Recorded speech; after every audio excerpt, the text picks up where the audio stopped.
अस्सलाम वालेकुम। नई प्रोग्राम आज मुबारक के साथ आज बात करेंगे पाकिस्तान में। आपके इल्म में है कि बजट की वजह से लोग परेशान हैं। मुझे कुछ वीडियो लोगों ने भेजी, मैं उस पर भी बात करना चाहूँगा। जब शहबाज शरीफ साहब अपोजिशन लीडर थे, इमरान खान ने तेल की कीमत बढ़ाने के लिए ऐलान किया, तो शहबाज शरीफ ने कहा जनाब ये कीमत आप कम करें, गवर्नमेंट को इसका कोई नुकसान नहीं है। इसी तरह अब अगर इन्होंने कीमत बढ़ाई है शहबाज शरीफ एंड कंपनी ने, तो वहाँ पे वो चीज़ें भूल गए। जब भी बात करें तो इंसाफ की बात करनी चाहिए। ये नहीं कि ये सिर्फ शहबाज शरीफ साहब ने अवाम को सब्ज़ बाग दिखाए थे। आपके इल्म में होना चाहिए, जब इमरान खान साहब थे धरने में, उन्होंने भी ये कहा था कि जनाब जो भी महंगाई हो रही है, कर्जे लिए जा रहे हैं, मुल्क में जो कुछ भी हो रहा है ये हम ठीक करेंगे, और बहुत कुछ लोगों को बताया था। सेम वही चीज़ें शहबाज शरीफ ने बताई, नवाज शरीफ ने बताई, जरदारी ने कहा सिंध को हम बड़ा ज़बरदस्त सूबा बना देंगे। जितना ज़बरदस्त सूबा वो है वो सबके इल्म में है। बात करने का मकसद जो आज है वो ये है कि झूठ। जी हाँ, बाद में इमरान खान साहब ने कहा कि जनाब हमें तो मुल्क का पता ही नहीं था कि ये हालात है इसके, ये बिल्कुल ही दिवालिया होने के करीब था, ख़जाने में पैसे नहीं थे। इसी तरह जब ये गवर्नमेंट आई, इन्होंने भी वही बात की कि जनाब मुल्क जो है वो दिवालिया हो रहा है, ख़जाने में पैसे नहीं है, जो पैसे हैं वो भी ये खर्च कर रहे। जो बात मैं आप लोगों को बताना चाहता हूँ कि होता ये है कि जो कुछ जब ये सियासतदान कहते हैं वो कर नहीं पाते। इमरान खान आज तो उसके साथ एक जुल्म हुआ जिसकी वजह से दोबारा पॉपुलर हो गया, वो लोग उसे पसंद करते हैं। लेकिन आपके इल्म में होगा कि आखिरी दिनों में लोग इमरान खान की गवर्नमेंट से भी तंग थे। जितने भी ज़िमनी इलेक्शन हुए, अक्सरियत में नून लीग जीत गई। उस वक़्त भी लोगों को पता था कि ये चोर हैं, इन पे केस है, इन पे सब कुछ है। दूसरी तरफ इमरान खान ने वो बार बार दफ़ा बताता रहा कि ये इन्होंने मुल्क को लूटा है। लेकिन क्या वजह कि इमरान खान भी पाकिस्तान के हालात तब्दील ना कर सका और दूसरे लोग भी ना कर सके 30 साल से। ये है असल पॉइंट मैं आपको बताना चाहता हूँ। आज एक मैंने प्रोग्राम किया है, थोड़ी देर तक वो अपलोड करेंगे, वो भी सुनिएगा। उसमें बड़ी ज़बरदस्त बात उस औरत ने की, कराची से थी, कि हम चाहते हैं कि अपने आप को ना बदलें। मकसद उनका ये था बताने का, और सब कुछ बदल भी जाए, सब कुछ ऐसे हो जैसे यूरोप में होता है, और हमारे जो काम हो वो ऐसे ही हो जिस तरह हम यहाँ पे कर रहे हैं। तो ऐसे कैसे मुमकिन है? आप खुद गौर करें। इमरान खान अकेला आदमी वो आपको कैसे तब्दील कर सकता है जब आप खुद तब्दील होना ना चाहें। इसमें जो सबसे बड़ा पाकिस्तान में मसला ये आया हुआ है कि जो भी बंदे गलत काम करते हैं वो उसको गलत काम समझते नहीं है। कोई रिश्वत लेता है वो भी सोचता है कि ये सही है, सब ले रहे हैं, मैं भी लेता रहूँगा। कोई और काम करता है वो भी कहता है ठीक है। लड़कियाँ इस वक्त और ख़वातीन जो हैं, मुझे जो इतला मिली है, गलत धंधा करती हैं, गलत काम अपने अखराजात पूरे करने के लिए। वो कहती है कि वो कर रही है मैं भी करती रहूँगी, पैसे आने चाहिए, किसी तरह ज़िंदगी गुजारनी है। एक तरफ हम कहते हैं कि इस्लामी मुल्क है, दूसरी तरफ हमारे काम जो है वो गैर इस्लामी की होते जा रहे, गैर अखलाकी होते जा रहे। एहसास नहीं है। किसी ने अगर कोई मुलाजिम घर में रखा हुआ है तो आए दिन ये खबरें भी आती रहती थी कि उसके साथ सलूक ऐसे किया गया। वो उस बेचारे ने क्या बोलना, वो ऐसे ही है जैसे घर में आपने एक जानवर पाला हुआ है। बेजुबान होते हैं वो, गरीब लोग होते हैं, उन्होंने क्या आवाज़ उठानी।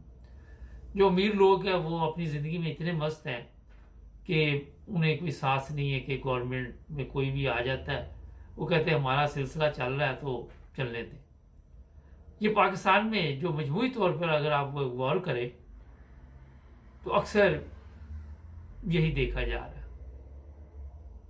आप मसाले तो देंगे, मुझे भी बड़ा दुख होता है जब मैं गरीब को देखता हूँ।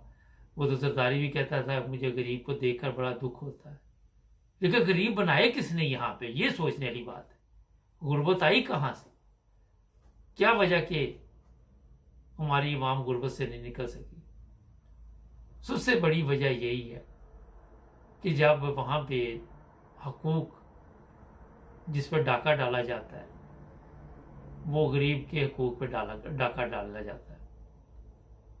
अमीर के भी वो ऐसे ही है, जिस तरह जिसके पास जितनी ताकत है उस हिसाब से वो दूसरे के ऊपर पैसे है, मकान है, जायदाद है, कुछ भी है, वो अपने कब्जे में लेने की कोशिश करता है। और फिर इसी तरह जिंदगी चल रही है। और जो चीज़ें जेहन में आई हुई हैं कि जो चलता है चलने दो, मिट्टी डालो, चल रहा है सिलसिला। ये नाज़रीन हम कैसे तब्दील कर सकते हैं अपने आप को, जब हम खुद, फिर एक और भी चीज़ है जेहन में कि यार मेरे एक बंदे के ठीक होने से कौन सा मुल्क ठीक हो जाना, क्या फ़र्क पड़ता है, चलने दो। और फिर एक एक करके जो बेड़ा गर्क हो जाता है वो आपके सामने हुआ है, हो नहीं जाता, हो गया है। नाज़रीन हमें सबसे पहले अपने आप को बदलना होगा। सबसे पहले हमें इंसानियत सीखनी होगी। मैं प्रोग्राम करता हूँ, उसमें आके लोग कहते हैं जी हम मुसलमान मुल्क है, मुस्लिम है, मगर मैं वहाँ पे फिर भी इख्तलाफ है मेरा कि सबसे पहले हमें पाकिस्तानी और एक चीज़ को समझना होगा कि इंसानियत क्या चीज़ है। जब तक हम ये चीज़ें नहीं समझ सकते उस वक्त तक ना तो पाकिस्तान तरक्की कर सकता है, ना पाकिस्तान के लोगों की हालत बदल सकती। आप देखें, लोग कहते हैं जी कुरान मजीद में सब कुछ लिखा हुआ है, मुझे प्रोग्रामों में बताते हैं। तो कुरान जी तो हर घर में मौजूद है, वहाँ पे पढ़ा हुआ है, किसी को तफीक होगी तो पढ़ेगा, फिर अगर वो पढ़ेगा भी तो उसको समझ आएगी तो वो कोई काम ठीक करेगा ना।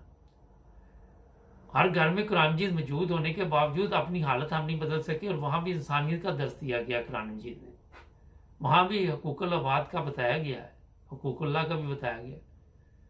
लेकिन दोनों में क्यों वजह कि हम पीछे रह गए? वजह ये है कि हमारे ज़मीर मर गए। हम अखलाकी तौर पे इतने गिर चुके हैं कि सिवाय हमें अपने से आगे कुछ नज़र नहीं आता। हमारी जो नज़र है वो सिर्फ अपने अपने बीवी बच्चों तक है। कभी आपने गौर किया जो गरीब लोग हैं उनकी ज़िंदगी क्यों, आपने देखा ये गुर्बत ख़त्म करने आते हैं सियासतदान। ये आज का जो पार्टी आई हुई है ये कई दफ़ा गुर्बत ख़त्म करने आई, ये गुर्बत तो ख़त्म ना कर सकी मगर अमीर होके चले जाते हैं। क्योंकि इन्होंने ना तो वहाँ पे कोई खिदमत के लिए आना है, ये तो अपने लिए आते हैं कि जरा भेजा हो जाए, कोई 10 गाड़ियाँ पीछे हो, 10 आगे हो, कोई गनमैन हो, कोई इधर हो, कोई नौकर चाकर हो, मुझे जूता भी ना पहनना पड़े। वो जिस तरह वो मरियम नवाज कहती मैं हाथ ऊपर करूँ सब बैठ जाओ, और खड़े हो जाओ मैं नीचे करूँ सब बैठ जाओ, ऐसे के लोग ये चाहते हैं। ये शऊर कब हमारी कौम में जागेगा? गांव में है, आप देखें चौधरी के बगैर आप चल नहीं सकते। सरपंच क्या होता है, जो वो चेयरमैन होता है, ज़हन में नाम नहीं आ रहा, आ जाएगा अभी। तो मकसद ये है कि सारा सिस्टम जो है वो ऐसे झगड़ा हुआ है कि इससे बाहर निकलना इतना आसान नहीं है, मुश्किल है, नामुमकिन नहीं है, नामुमकिन कोई चीज़ नहीं है।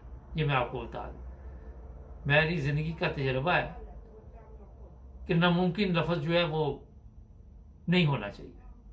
हर काम आप कर सकते हैं, नीयत साफ होनी चाहिए। मैंने इधर देखा लोग हैं बदनीते हैं, कई दफ़ा मैंने देखा नीयत नहीं साफ होती, दाद दपा लगाते हैं। बेशुमार ऐसे मेरे जानने वाले भी हैं, मेरे करीबी भी हैं, वहीं घूमते रहते हैं, और जिनकी नीयत साफ होती है वो तरक्की कर जाते हैं। वजह यही है कि सबसे पहले हमें अपनी कौम के जो भी लोग हैं उन्हें अपनी नीयत साफ करनी होगी, दूसरे के माल पे से नज़र उठानी होगी, और फिर ईमानदारी कायम करनी होगी। झूठ फरेब की दुनिया से निकलना होगा। अदल है, दूर दूर तक नज़र नहीं आता पाकिस्तान की अदालतों में। ना कभी जजों को शर्म आई, ना वकीलों को आई। वो कहते कोई बात नहीं, फाइल आते हो जितने लगते हैं, कौन सा क़यामत आ जानी, जब से दुनिया बनी मर रही दुनिया। ये सोच तब्दील करनी होगी। सबसे बड़ा मसला है इसके सोच को तब्दील करना। आज के लिए इतने बड़े, शाम को हालात आज़ा में मज़ीद तफसीलात बताएंगे। सब्सक्राइब करें।